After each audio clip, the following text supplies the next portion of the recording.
Hello friends, MY के education academy में आप सभी का स्वागत है। आज का हमारा ये वीडियो UGC नेट के पेपर फर्स्ट से संबंधित रहेगा, जिसमें हम आज डिस्कस करेंगे मोस्ट इम्पोर्टेंट PYQs। हमारे इस चैनल को आप ज़्यादा से ज़्यादा लाइक, शेयर एंड सब्सक्राइब करें ताकि हम आपके लिए ऐसे ही शानदार वीडियोस आगे भी लाते रहें। तो चलिए बिना किसी समय गवाए देखते हैं आज का पहला सवाल। हमारी ये सीरीज़ बाईलैंग्वेज रहेगी ताकि जिसमें आप कंफर्टेबल हैं उसमें सवालों को पढ़ सकते हैं। इसमें पूछा गया है, निम्नलिखित में से क्या सहकारी अधिगम की विशिष्टताओं से संबंधित नहीं है। इस लाइन में जो इम्पोर्टेंट वर्ड है वो नहीं, क्योंकि कभी कभी हम एग्ज़ाम में ये नहीं वर्ड मिस कर जाते हैं और वहीं से हमारा गेम खराब हो जाता है। तो not is the most important word in these lines, so we have to note it. चलिए ऑप्शन देख लेते हैं।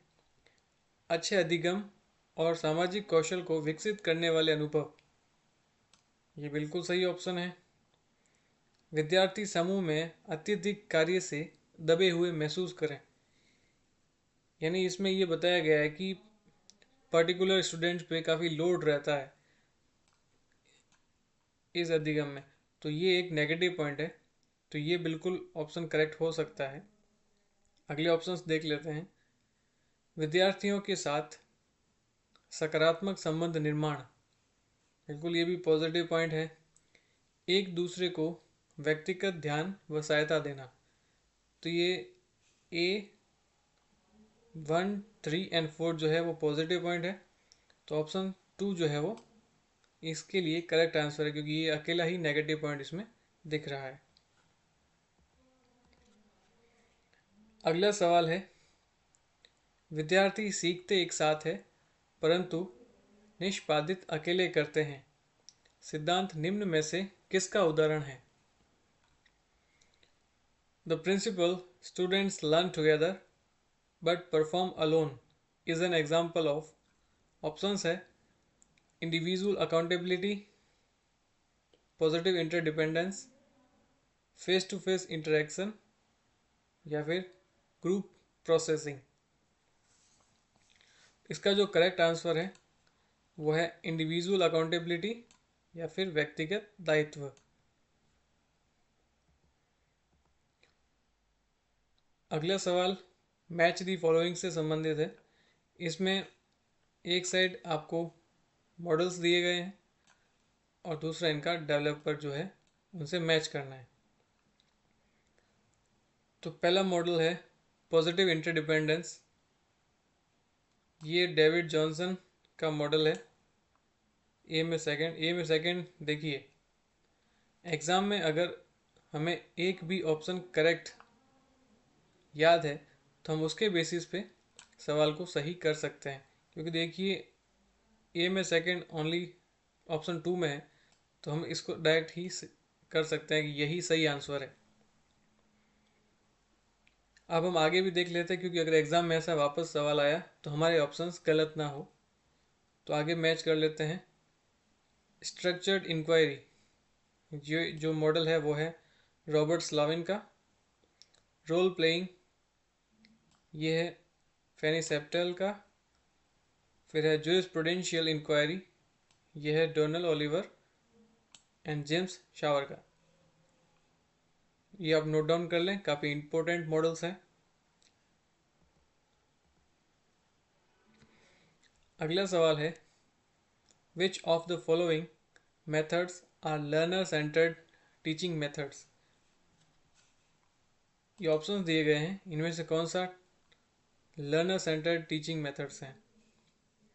ऑप्शन है active learning, cooperative learning, inductive teaching and learning या फिर पैसिव लर्निंग। ये ऑप्शन जो है वो गलत है, बाकी तीनों ही सही है। तो A, B and C, option 1 is the correct answer.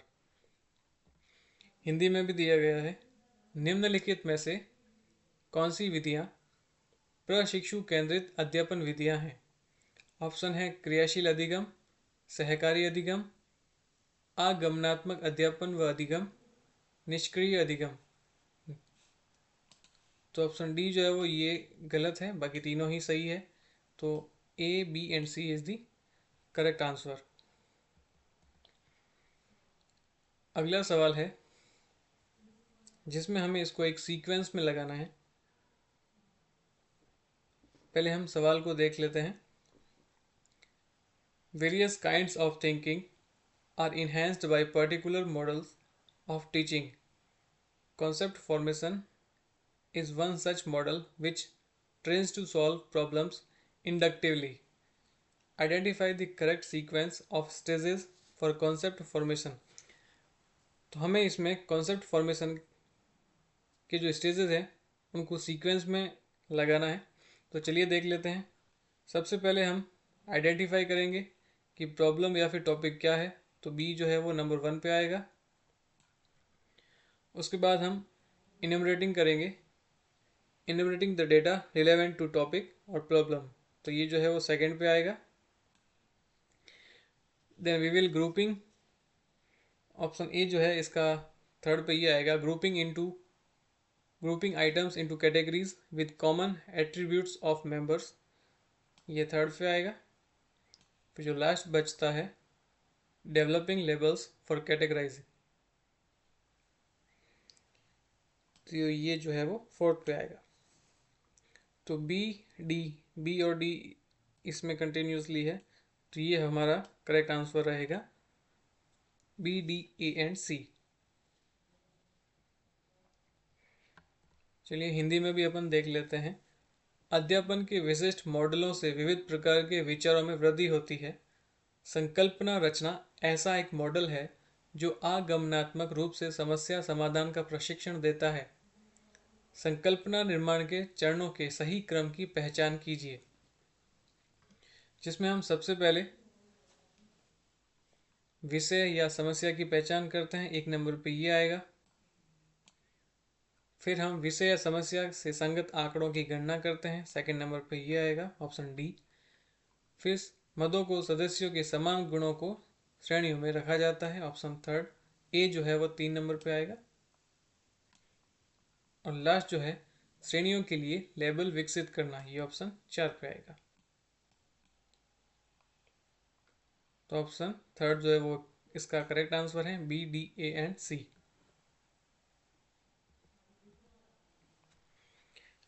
अगला सवाल है, जब एक उत्तरदाता को स्वयं को मापे जाने की जानकारी होती है तो उसके व्यवहार पर इसके प्रभाव को क्या कहा जाता है।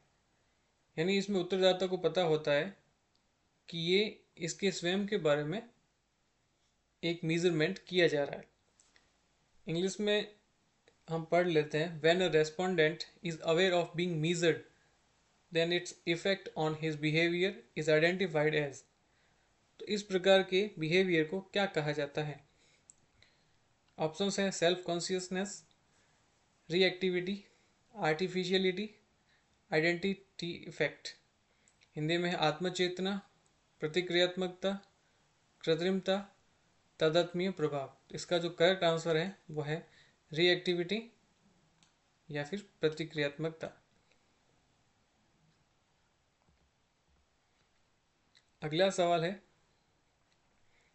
अभिज्ञात शोध प्रश्न अथवा उद्देश्य से संबंधित प्राथमिक अध्ययनों का गुणात्मक रीति से सार संक्षेपण और व्याख्या करने को क्या कहा जाता है।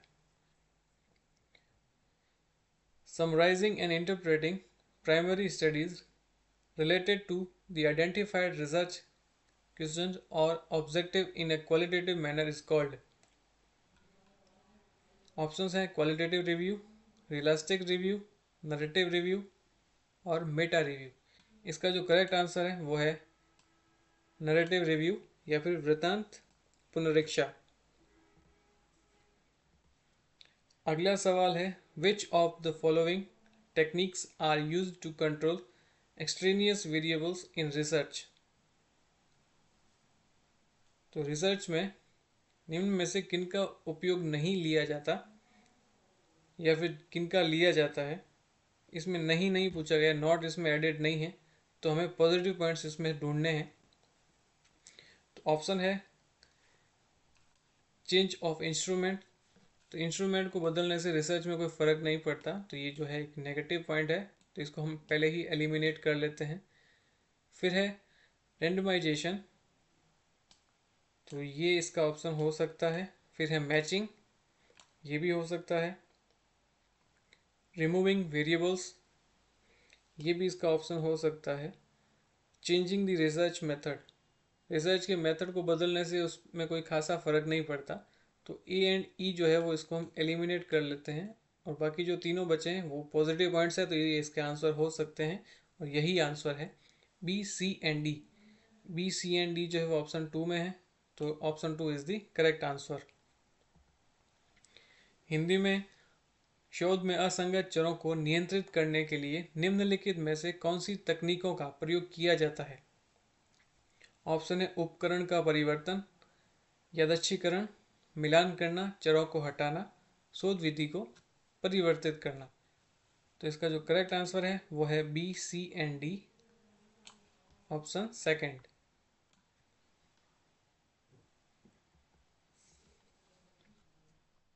अगला सवाल असर्शन एंड रीजन से संबंधित है। इससे रिलेटेड एग्जाम में 4 से 5 सवाल आते हैं, तो चलिए देख लेते हैं। Unique case orientation is possible in qualitative research which may later lead to cross case analysis. ये इसका असर्शन बिल्कुल सही है। रीजंस देख लेते हैं। Design flexibility is the hallmark of qualitative research as it is open to situational changes। तो इसका रीज़न जो है वो भी सही है, तो ये इसका option 1 is the correct answer. चलिए हिंदी में भी देख लेते हैं। गुणात्मक शोध में अनन्य केस अभिविन्यास संभव है जिसके बाद में केस पारीय क्रॉस विश्लेषण हो सकता है। बिल्कुल सही है। अभिकल्प लोच गुणात्मक शोध प्रामाणिकता चिन्ह है क्योंकि इसमें स्थिति संबंधी परिवर्तन हो सकते हैं। कारण भी इसका सही है, तो ऑप्शन ए जो है वो इसका करेक्ट आंसर है।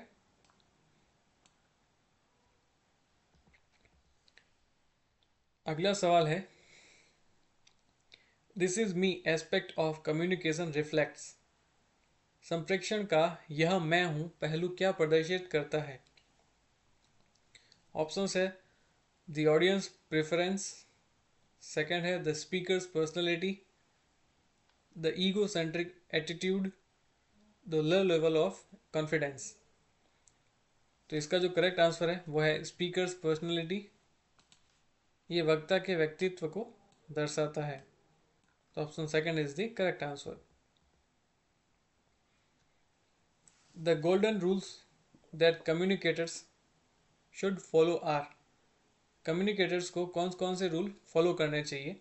ऑप्शन है दे शुड बी अलूफ, नहीं, बिल्कुल गलत है ये। दे शुड टेक साइड्स, बिल्कुल नहीं, उन्हें किसी का पक्ष नहीं लेना चाहिए। दे मस्ट बी हेयर्ड, उनको सुना जाना चाहिए, बिल्कुल सही है। दे मस्ट बी अंडरस्टूड, उनको समझा जाना चाहिए। दे मस्ट बी अप्रिशिएटेड, उनको सराहा जाना चाहिए। तो ऑप्शन सी डी एंड ई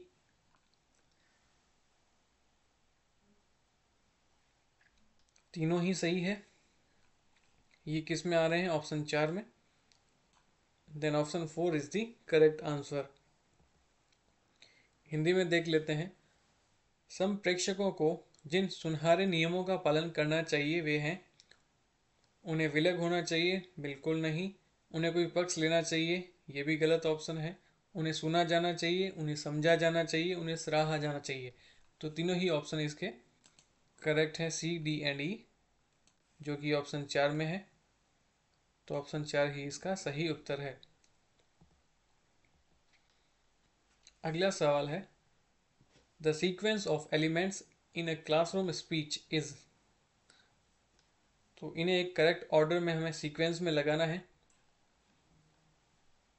तो स्पीच में सबसे पहले हम इंट्रोडक्शन पार्ट को देखते हैं, तो 1 नंबर पे ये आएगा। फिर हम डिस्क्रिप्शन पे डिस्कशन करते हैं, फिर कंक्लूज़न पे पहुंचते हैं, फिर फीडबैक लिया जाता है और लास्ट में क्लेरिफिकेशन हो जाता है। तो ये ऑप्शंस जिसमें अपन को मिल रहे हैं वही करेक्ट आंसर होगा। तो A B E, A B and E जो लगातार जिसमें आ रहे हैं वो ऑप्शन 4 में है, तो option 4 is the correct answer. Hindi में देख लेते हैं, कक्षागत भाषण के निम्नांकित तत्वों को सही क्रम में रखें। तो इसमें हम सबसे पहले प्रस्तावना को लेते हैं, फिर वर्णन करते हैं, फिर उपसंहार, फिर पुनर्निवेशन और लास्ट जो है वो स्पष्टीकरण। तो ऑप्शन 4 जो है वो इसका सही उत्तर है। अब हमारे सामने स्कॉलर और उनके वेरिएबल्स दिए गए हैं, उन्हें मैच करना है। तो देखते हैं, सबसे पहले आदि शंकरा ने जो वेरिएबल्स दिया था वो है इंटरपर्सनल कम्युनिकेशन। भरत मुनि ने कंसेप्ट ऑफ रसा दिया था। पाणिनि ने इम्पोर्टेंस ऑफ ग्रामर और रामानुज ने यूज ऑफ नरेटिव लैंग्वेज। तो चलिए देखते हैं ये किस में मिल रहा है। ए में फॉर मात्र इसी में मिल रहा था, तो पहले ही ऑप्शन से हमारा आंसर निकल सकता था, आगे मेहनत की भी जरूरत नहीं थी।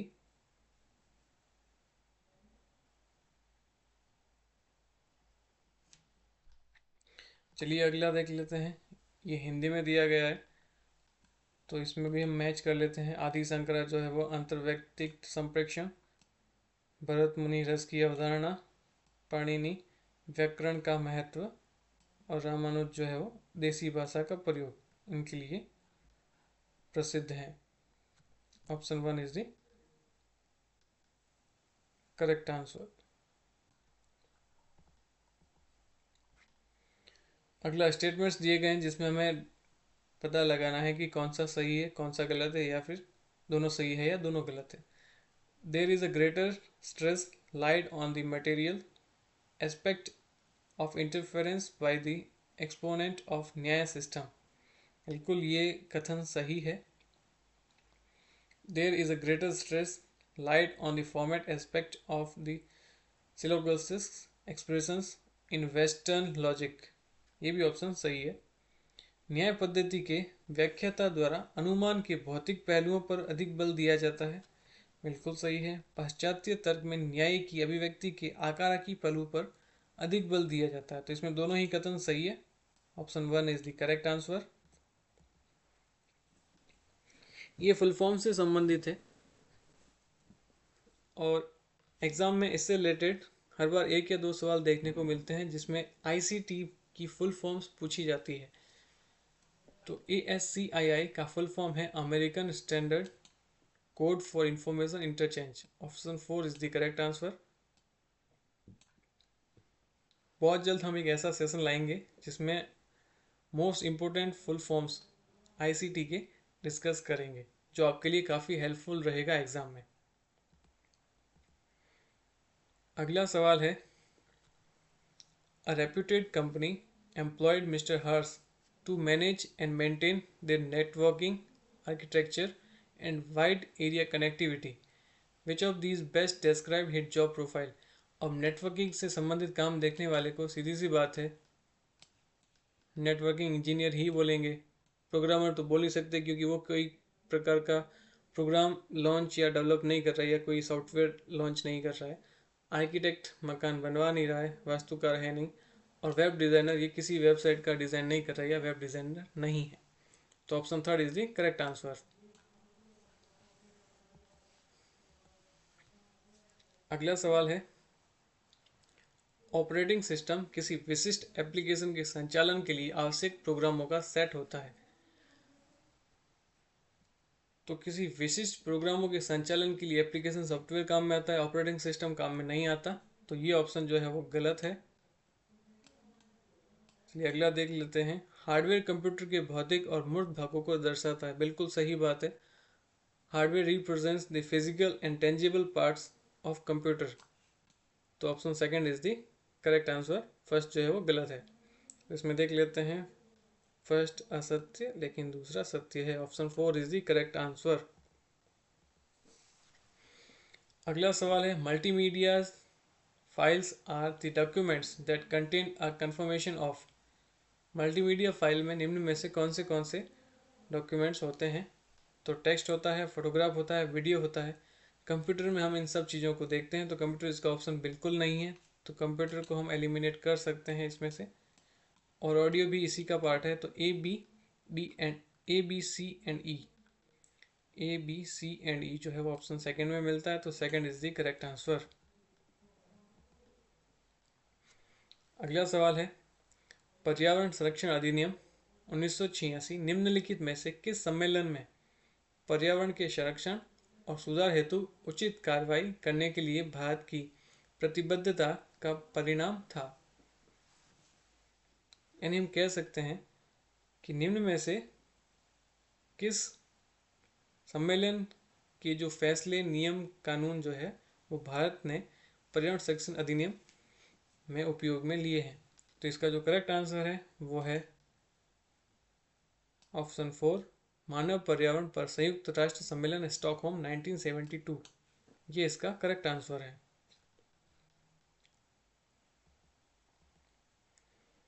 अगला सवाल है खतरनाक अपशिष्ट को अभिलक्षित करने के लिए निम्नलिखित में से कौन सी विशेषताओं पर विचार किया जाता है? ऑप्शन है चालकता, दाहकता, संक्षारकता, चुंबकीय प्रवृत्ति, अभिक्रियाशीलता।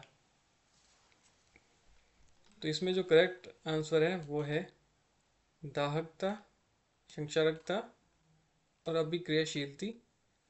अभिक्रियाशीलता या फिर रिएक्टिविटी। तो बी, सी एंड ई जो है वो इसका करेक्ट आंसर है।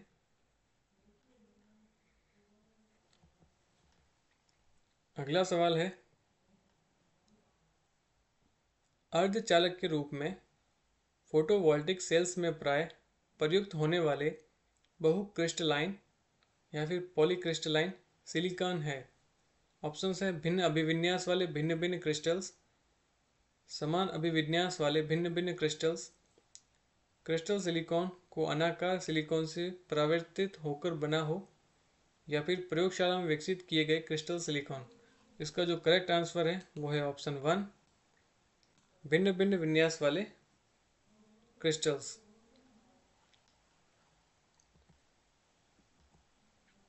अगला सवाल है भारत के केंद्रीय प्रदूषण नियंत्रण बोर्ड द्वारा निम्नलिखित प्रदूषकों का आवासीय क्षेत्रों में 24 घंटे के आधार पर निकाले गए औसत हेतु निर्धारित सीमाओं का सही क्रम क्या है?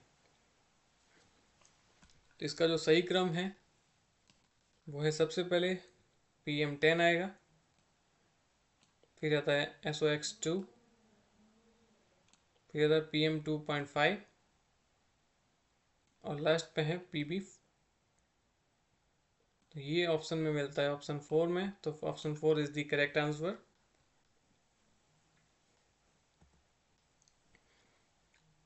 चलिए इंग्लिश में भी देख लेते हैं। What is the correct sequence of prescribed limits in residential area of 24 hourly arranged following pollutants by central pollution control board of India? तो इसका जो सीक्वेंस है सबसे पहले PM10, फिर SOX, PM2.5, then PB। Option 4 is the correct answer.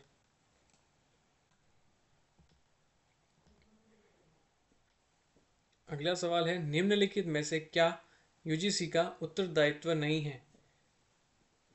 तो options दिए गए जिसमें से कौन सा UGC का कोई रोल नहीं रहता? ऑप्शन 1 है to regulate quality of higher education, बिल्कुल सही है। हायर एजुकेशन की क्वालिटीज़ के लिए UGC बिल्कुल रेस्पॉन्सिबल होता है, तो ऑप्शन 1 करेक्ट है। इसमें नॉट पूछा गया, नेगेटिव पॉइंट देखना है।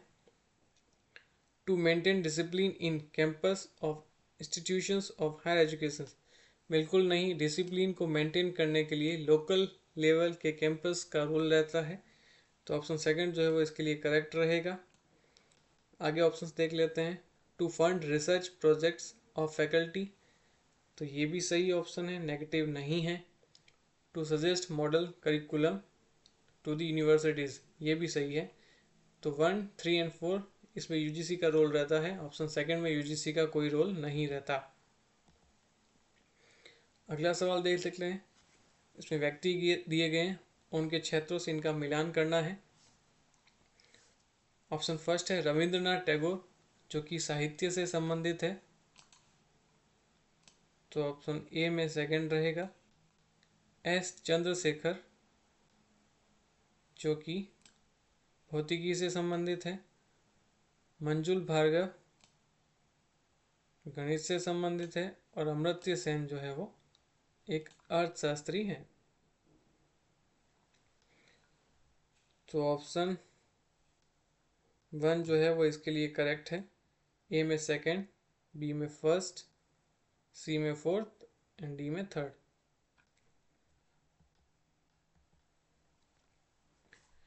अगला सवाल है which among the following are the types of universities existing in Indian currently.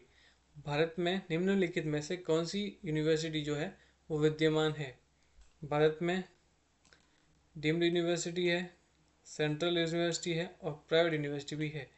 Community या फिर रिसर्च यूनिवर्सिटी जैसा कुछ भी अलग से नहीं है। तो ए एंड सी को हटा के बी, डी एंड ई जो है वो करेक्ट आंसर है। तो बी, डी एंड ई जो है वो ऑप्शन थर्ड में मिल रहा है, तो यही इसका सही उत्तर है। हिंदी में भी देख लेते हैं। निम्नलिखित में से वर्तमान में कौन कौन से प्रकार के विश्वविद्यालय भारत में विद्यमान है। तो ऑप्शंस है बी, डी एंड ई, जो कि हमें मिलते हैं ऑप्शन थर्ड में। तो ऑप्शन थर्ड इसका सही उत्तर है।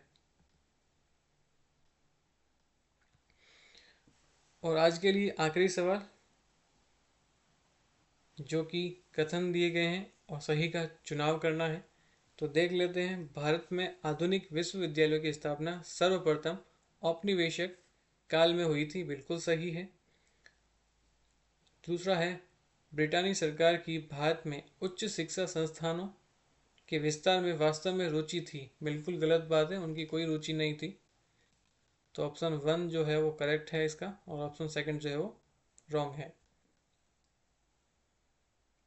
तो ऑप्शन थर्ड जो है वो इसके लिए सही आंसर रहेगा।